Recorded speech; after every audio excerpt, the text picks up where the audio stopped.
Hi, I'm Scott. And I'm Oscar, and together we are the Ginfluencers UK. The gin we're trying today is Gin Mare, pronounced Mare. Some people call it Gin Mare, but it's Mare. There you go. There you go, absolutely correct. This is a Spanish gin distilled with olives, thyme, rosemary, basil, cardamom, coriander, ginger, lemon and orange, and of course, juniper. Yeah. The botanicals are independently distilled and blended together to create the balance of Gin Mare's flavour. The peels of both bitter and sweet orange are macerated for 1 year in neutral spirit before distillation. Now that is some task. That's a lot of investment there. Comes in a 70 centilitre bottle for around £40 and has an ABV of 42.7%. Instead, making a classic gin and tonic using premium tonic water and garnishing with some rosemary that I grew in the garden. As always, we're trying it neat first. And if you're ever lucky enough, they sometimes do some packaging like this, which I think is beautiful, this little storm lantern. So let's crack it open. There we go. Lovely looking bottle. We'd be lying if we said we haven't tried it before, but we wanted to share it with you guys. I've got to say, it's been a while since I've had it. It has been a while, yeah. There we go. Very light. We've had some weighty ones lately, haven't we? We have. Is that enough for you? Oh, sent a shiver down my spine, that did. The smell. Lovely and spicy smell. Spicy, savoury, that's what you get. I mean, I do like a savoury gin anyway. Yeah. Oh, it's so smooth. It is the spicy end of gins, right? Savoury, spicy, whichever way. It is spicy. Right. It's warm but not burning. Yep, it's warm. It's great to taste. It's smooth. It's that herbal savouriness that's going on. I make a really, really mean martini with this one, and I might be sharing the recipe with you one day. But yeah, if I do say so myself. But yeah, it's a great gin. It's a really, really great gin. It is. It's yeah. As far as a spicy, savoury gin goes, it's way up there. It's very good. Very, very good. Right, let's see what it's like in a tonic.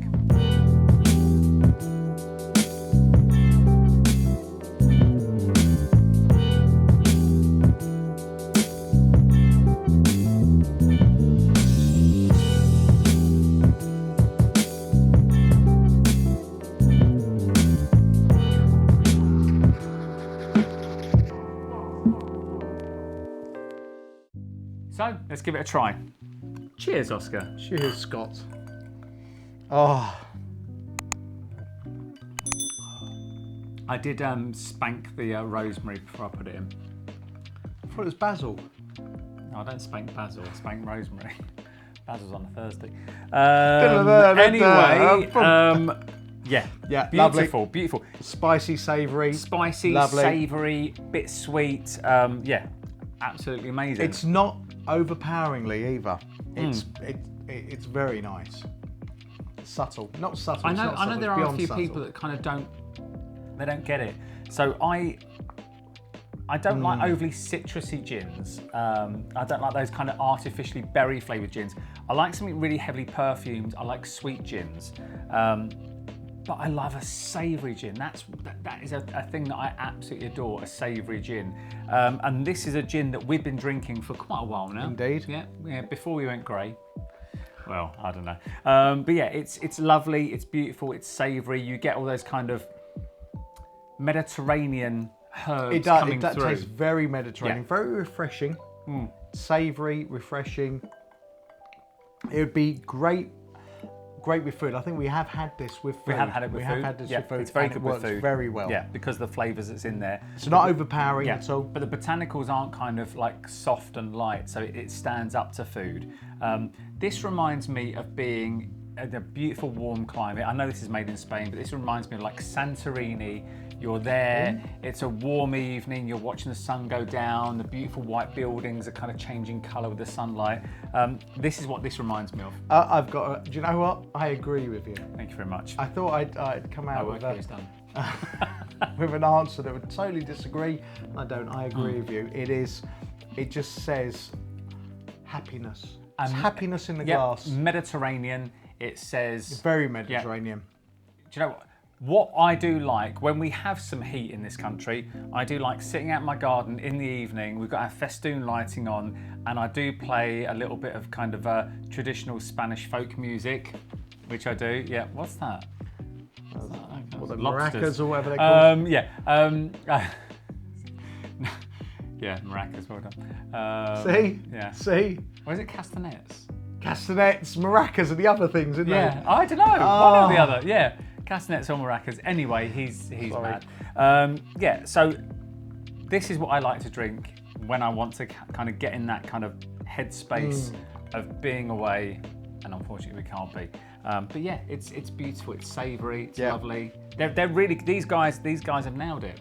There's a few savoury gins out, quite a few savoury gins out there. This is definitely one that we would have all the time. It's there, it's great, it's enjoyable. We know it works well with food, and for me that's very important. As you can tell. Yeah. As you can tell. But no, I agree with Oscar. It's those savoury elements. It does work well with food. It reminds you of kind of those Mediterranean kind of evenings and stuff. For me, it's not a daytimey style. It definitely gin. says evening, nighttime to me. Yeah. That's the thing. Because the spices that's in there and the flavour, it is literally that. It's not like it's so fresh you want to kind of be in the sun and everything else. It's not It's that the type of gin. equivalent of a carb overload when you've had quite a few of these and you just want to just relax afterwards. Do you know what it's a bit like? Focaccia. Yeah. Oh! I could murder some now. It's Actually, like I can- yeah. Oh Yeah. yeah, I agree. It's Do you like- know what? You're right. There you go. So my tip is get some focaccia, some really, really good quality olive oil, And little balsamic vinegar, and have that alongside it. Equally good balsamic vinegar. Yeah, well, obviously, not cheap stuff. But yeah, this is really, really good. Yeah. Anyway, let's score this. All this talk of food. And do you know what? The weird thing is, when I talk to people, we used to call it Gin Mare, a bit like Nightmare, but we're not. And then a good friend of mine, Dan, from Italy, was like, it's Gin Mare. I was like, okay, all right, thanks very much. Right, okay. I'm ready. Yeah, so am I. Am I? Right, go. Go. Do you know what? I had it at a 10. I had it at a 10, and I thought, no, do you know what? I'm going to do it at 9, and do I want to go at 10? Do you know what? It's halfway there. It's 9.5. I think the problem for me is that I know there's one more that probably pips us at the post for being spicy. Spicy? Spicy. Savoury. More savoury that I quite like. So Is it too spicy for the pepper? Family Guy. Yeah. So Francine. I mean, it could quite easily be a 10. Yeah. Except it wouldn't be one that I'd have at midday or 1 o'clock. Like we've said before, anything above a 5, sorry to interrupt, anything above a 5 is amazing. So anything above 5 is your kind of average. Anything above 5 is an average.